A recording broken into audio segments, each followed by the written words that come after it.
அத்திமரம் துளிர் விடாமல் போனாலும், திராட்சை செடி பலன் கொடாமல் போனாலும், கர்த்தருக்குள் மகிழ்ச்சியாயிருப்பே,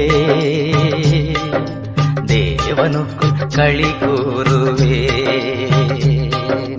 அத்திமரம் துளிர் விடாமல் போனாலும், திராட்சை செடி பலன் கொடாமல் போனாலும்,